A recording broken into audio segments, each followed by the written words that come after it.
আসসালামু আলাইকুম। দুপুর ১২টা ১০ বাংলাদেশ বেতার রংপুর। স্থানীয় খবরে আমন্ত্রণ জানাচ্ছি ফারসান আক্তার মিথিলা। পবিত্র শাওয়াল মাসের চাঁদ দেখার তথ্য পর্যালোচনা মুসলমানদের বৃহত্তম ধর্মীয় উৎসব ঈদ উল ফিতরের তারিখ নির্ধারণ করতে আজ সন্ধ্যায় বৈঠক বসবে জাতীয় চাঁদ দেখা কমিটি।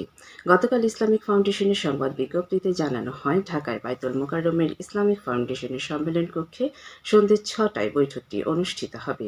ধর্মমন্ত্রী কাজী শাহ মোফাজ্জল হোসেন কায়কোবাদ বৈঠকে সভাপতিত্ব করবেন। বাংলাদেশের আকাশে কোথাও শাওয়াল মাসের চাঁদ দেখা গেলে 02-410-5329, 02226640-510 এবং 0222338339৭ এই ফোন নম্বরগুলিতে অথবা সংশ্লিষ্ট জেলা প্রশাসক বা উপজেলা নির্বাহী কর্মকর্তাকে জানানোর জন্য অনুরোধ জানিয়েছে ইসলামিক ফাউন্ডেশন। প্রধানমন্ত্রী তারেক রহমানের নেতৃত্বে আগামী জুন মাসের শেষ দিকে পাইলট প্রকল্পের আওতায় হেলথ কার্ড ও কৃষি কার্ড বিতরণ শুরু করা হবে বলে জানিয়েছেন স্বাস্থ্য ও পরিবার কল্যাণ মন্ত্রী সরদার মোহাম্মদ সাখাওয়াত হোসেন। গতকাল নরসিংদীর বেলাপো উপজেলা পরিষদের হলরুমে আয়োজিত প্রধানমন্ত্রী ত্রাণ ও কল্যাণ তহবিল থেকে পবিত্র ঈদ উল ফিতর উপলক্ষে মানবিক সহায়তা প্রদান অনুষ্ঠানের প্রধান অতিথির বক্তব্যে তিনি একথা বলেন। স্বাস্থ্যমন্ত্রী বলেন, প্রধানমন্ত্রী তারেক রহমান ১০,০০০ টাকা পর্যন্ত কৃষকদের কৃষি ঋণ সুদসহ মওকুফ করে দিয়েছেন। এরই মধ্যে প্রতিটি ইউনিয়নের ইমাম, মুয়াজ্জিন, খাদেম, পুরোহিতদের সম্মানী ভাতা প্রদান কাজ শুরু হয়েছে। তিনি জানান, প্রধানমন্ত্রী ইতোমধ্যে ফ্যামিলি কার্ড বিতরণের উদ্বোধন করেছেন। সবাইকে এই ফ্যামিলি কার্ডের আওতায় আনা হবে।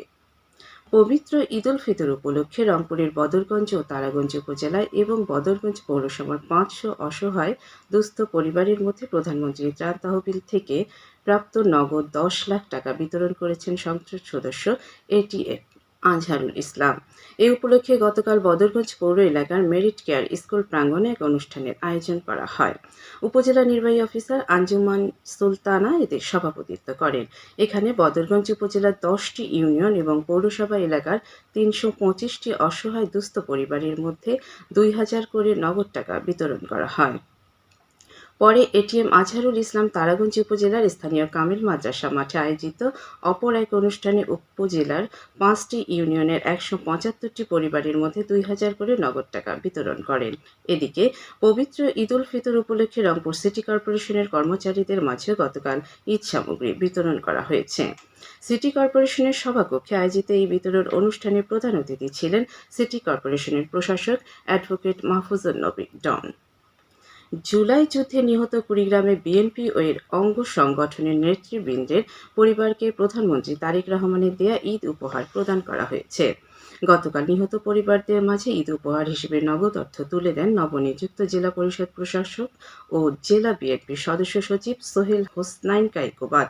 এ সময় জেলা বিএনপির আহ্বায়ক মোস্তাফিজার রহমান সহ অন্যান্য নেতৃবৃন্দ উপস্থিত ছিলেন। এদিকে গাইবান্ধায় জুলাই গণ অভ্যুত্থানের শহীদ পরিবার ও আহত যোদ্ধার মাঝে পবিত্র ঈদ উল ফিতর উপলক্ষে প্রধানমন্ত্রী তারেক রহমানের পক্ষ থেকে নগদ অর্থ সহায়তা প্রদান করা হয়েছে। গতকাল জেলা বিএনপি কার্যালয়ে এই অর্থ বিতরণ করেন জেলা যুবদলের নেতৃবৃন্দ। এছাড়া কুড়িগ্রামের রাজীবপুর উপজেলায় প্রধানমন্ত্রী তারেক রহমানের দেয়া ঈদ উপহারের নগদ টাকা গতকাল দরিদ্র মানুষের মাঝে বিতরণ করা হয়। উপজেলা পরিষদ সম্মেলন কক্ষে আয়োজিত এ অনুষ্ঠানের প্রধান অতিথি ছিলেন উপজেলা নির্বাহী অফিসার এএফএম শামীম। কর্মসূচির আওতায় প্রধানমন্ত্রীর দপ্তর থেকে প্রাপ্ত ২ লাখ টাকা জন প্রতি ৩,০০০ টাকা হারে বিতরণ করা হয়। পবিত্র ঈদ উল ফিতর উপলক্ষে স্বল্প আয়ের মানুষের মাঝে ন্যায্য মূল্যে গরুর মাংস, দুধ ও ডিম তুলে দিতে প্রশংসনীয় উদ্যোগ গ্রহণ করেছে রংপুর মহানগর যুবদল। গতকাল নগরীর শাপলা চত্বরে এই কার্যক্রমের উদ্বোধন করেন মহানগর যুবদলের সিনিয়র যুগ্ম আহ্বায়ক জহির আলম নয়ন।